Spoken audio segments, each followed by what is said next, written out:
Alright, day 10 to 1 with Hello. and Rick G. What's up, Gators? So, ngayon pag-uusapan natin. Actually, day 21. So, 21 days of uploading videos. Pero, hindi pa ako ganun ka-incline sa cutting ko. Mag-start ako bukas kasi flight ng mom ko tomorrow papuntang Bermuda. So, puro celebrations kami lately and nandito pa yung girlfriend ko. So, bira lang siya pumunta. And mali pala yung cutting na ginagawa ko kasi dapat ang mini cut is 600 to 700 calories deficit. Ang ginagawa ko lang 300 kasi kala ko ang baba nga. So wala ako nakikita result. Bumababa yung weight ko pero at the same time hindi ko ma-feel. Pero yun nga, itatry ko mag mini cut ng gets nyo, 700 to 600 calories. Pero yun, anyways, that's a commitment talaga na kailangan gawin. And yeah, if may gusto ko talagang gawin, kailangan mag-commit. And yun, Secret G, ano yan eh, Bulking. bulking. So I'm on my recovery era. ilang kilo ba nawala sa'yo? Parang 10 kilos din, no? From, 7. From 70 to, 63. Kasi nagana tayo 1 meal per day. OMAD ka, bro. Nag-OMAD 1 meal a day. Para actually, OMAD is okay pag na-hit mo yung protein intake mo. Pero again, hindi siya okay pag mema-mema ka lang or ganun. Pero yeah, marami talagang mahirap talaga na commitment yung pagbabalik tsaka cutting. And secret yan dyan, expert sa pagko-commit yan. Speaking of let's ayun na lang mag-usapan natin, commitment. Para sa iyo, Kriti, ano bang ibig sabihin ng commitment? Pag hindi ka willing maging committed, baka committed ka pa ngayon. Committed. Di ba? yung brain mo committed pa. Committed ba?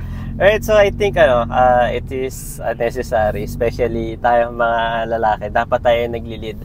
And we shouldn't lead women sa something dead end. Mm-hmm. That's why I'm with it. Saan? Sa commitment. Commitment. I'm pro commitment. Pro commitment. They actually sa isa din lang naman sa relationship parang sa lahat naman dapat committed ka talaga. Yes, committed ka sa process mo sa trading, committed ka sa process mo in backtesting, in position sizing, journaling. Maganda yung sinabi doon na madali lang gawin yung mga bagay pag masaya ka. Pero napakahirap mag-show up sa bagay na ginagawa mo. If you are having a bad days, like you have succeeding bad trades, succeeding mga bad news such as maraming sisira ng araw mo externally. Like siguro bagsak ka sa quiz or sa mga bagay na hindi mo na-expect like accidents or basta napakadaming way na sisira ng araw mo. Mga unexpected results or unmet or unresolved issues, something like that. That's why you need to still show up even the world is falling down. The only way na hindi ka mag-show up is pag bumukas na yung lupa o umulan na ng apoy. Namatay ka. Pero yan naman talaga ibig sabihin ng commitment showing up no matter what sa isang bagay. Pero lately, I think Gen Z, especially Gen Z, parang pagod sila mag-commit. Sa relationship wise, siyempre sa business or grind hustle wise, ginadyo sila mag-commit. Pero in terms of relationship, parang takot sila nagkakaroon na ng tinatawag na situationship na situationship. Yung ibig sabihin, parang BFF premium. BFF premium, pinaganda lang, pero technically hindi sila nagde-date. Pero sila, nagkikita sila or para sa'yo, ba yung BFF premium? Para silang mag-best friend pero may ibang ginagawa. Para sa akin benefits? Parang friends with benefits. BFF premium, you have the benefit of mag-boyfriend and girlfriend. And at the same time, pero wala kayo. Walang kayo, BFF premium. Na-experience mo na ba yun? Ako hindi pa. Ako din eh. Hindi ko pa na-experience. Ikaw, di ba? Ayaw mo nun. Label agad, no? Hindi naman sa agad. Hindi naman sa... Oo, ayoko nung kasi may signal sa akin yan. Ayaw niya ng mekos signal. Insan. Pangit ng mixed signals. BFF premium, ewan ko, hindi ko makita yung sense ng gano'n. Kasi una-una, yung point, for sure, it's either dalawa lang, hindi kayo magiging magkausap na or awkward na if tropa pa rin kayo. Pangalawa, for me, it is very selfish na ayaw mo siyang mawala, pero ayaw mo rin naman mag-risk. Ayaw mo mag-commit rin, no? Mag-risk, di ba? Parang... Lahat kasi may risk eh. May risk na ma-reject ka or may risk na ayaw niya talaga sa'yo. Pero at the same time, ayaw mo siyang mawala. Pero unselfish nun na, what if you are hindering him or you are hindering her? Oops! If you are hindering...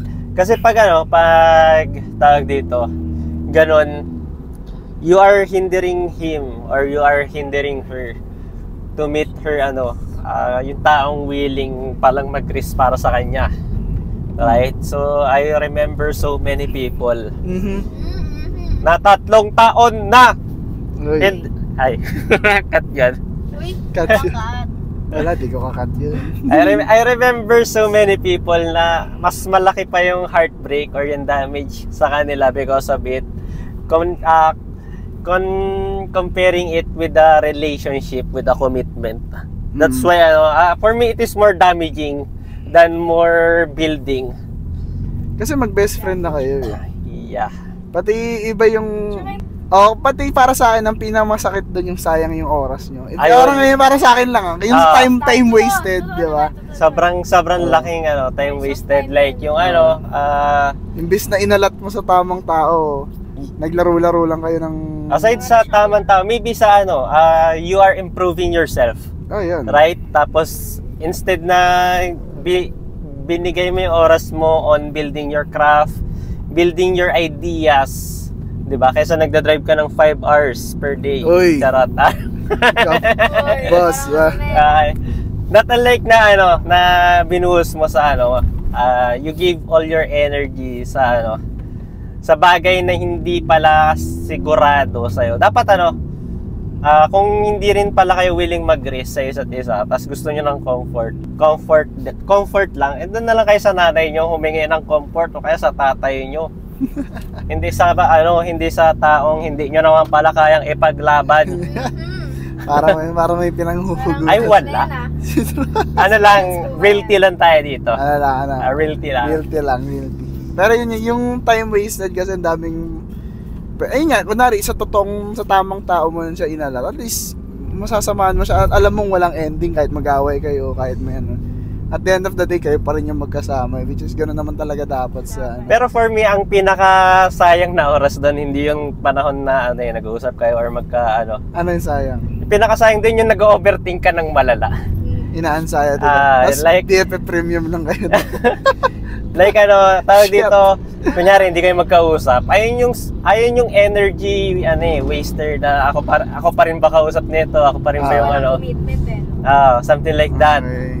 Diba? So sa assurance pag ganyan. Energy draining talaga yung mga ganung bagay. Totoo. Hindi ko pa kasi naranasan yung ganun. Yeah, ako din. Buti nga hindi ko pa na-experience yung mga ganyang bagay. Based lang sa naririnig kong kwento ng mga kaibigan ko. Observation lang. Yes, based on observation. Especially, holistic talaga yung approach natin, not only on strategies, but also with personal life. Kasi, gaya sinabi natin, kahit 1% lang on that specific aspect of your life, we are willing to go extra mile para sa'yo. Yun. Sino yung sa'yo? Sa mga student. Talaga naman. Sa mga student. Kasi ganon natin kamahal or ganon natin pinapahalagaan ang bawat estudyante natin dito. Or yung mga taong nagtitiwala sa atin. Kaya mag-commit na. May nakita nga ako yung sa podcast ni Zach, yung hindi naman about pero about commitment rin. Di ba, gumawa siya ng experiment. Si Franklin gumawa siya experiment. A and B. Yung tatlo, isa free, isa mahal, di ba? Tapos isa sakto lang. Sakto lang yung price. Tapos nakita ko yun sa TikTok ko kanina. Tapos yung mga nag-enroll dun sa free course niya, halos walang naging successful. Walang excess. Dun sa mahal, marami kasi naisip nila, ininvestan nila ng pera, not only time but also money. Money din. So marami nag-commit talaga dun sa course niya na yun. Pero I think yung problem ng mga tao, gusto libre or madali lang, pero at the end of the day hindi ka mag-effort talaga if madali lang siya or walang value na pinaprovide sa'yo Yun yung mahirap din. Kaya di nagko-committing ko yung mga tao. Kunwari sa free course, dami natin naturuan na free course. Ilan ang ground zero natin? 300? 400? Yes.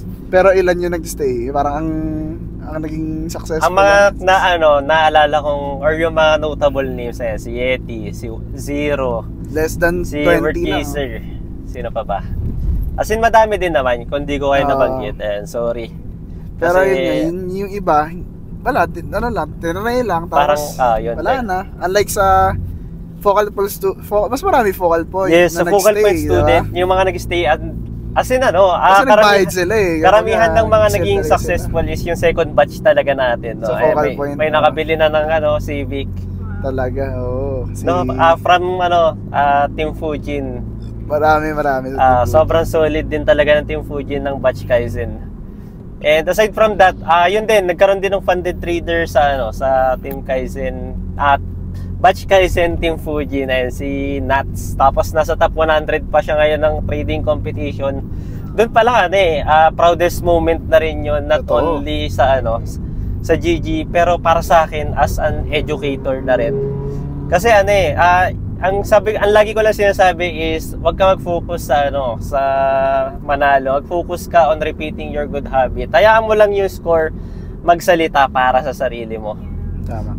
Just imagine ilan yung participant doon. Dami nun. That's 44,000 and that is a worldwide competition.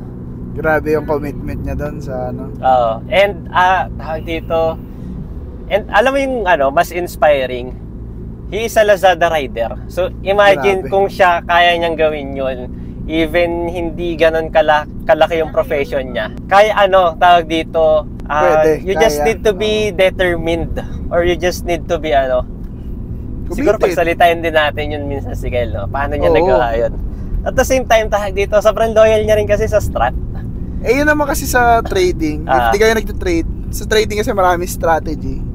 May SMC, confluence, price action, etc. Marami, pero ang problem ng mga tao, parang pag nakita sila ng isang strategy, tas gumagana sa nakita nila, parang, uy, ayos na, lipat tayo. Unlike yung student namin na yun, kung ano yung tinuro namin, yun lang talaga, literal na sinamba niya, niya talaga, kinabisado niya talaga yun. And yun na lang talaga sa trading, stick ka lang sa one strategy mo, ayusin mo yung discipline mo. Mag-commit ka lang sa isa, ganun talaga. Kaysa madaming ang babaeng kinakausap, joke lang.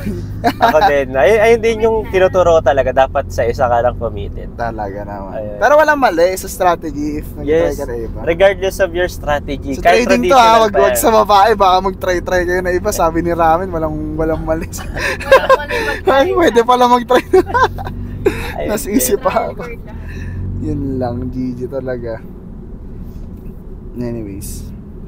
Ano bang mas mahalaga? Consistency or commitment? Parehas na yun eh. Kasi pag committed ka, consistent ka na rin, di ba? Magkaiba rin yun. May mga may slight difference din naman yung consistency. Pero anong mas heavy?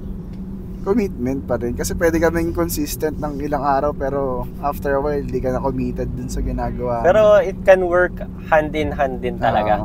So, yung commitment kasi it is tawag dito, it is a decision of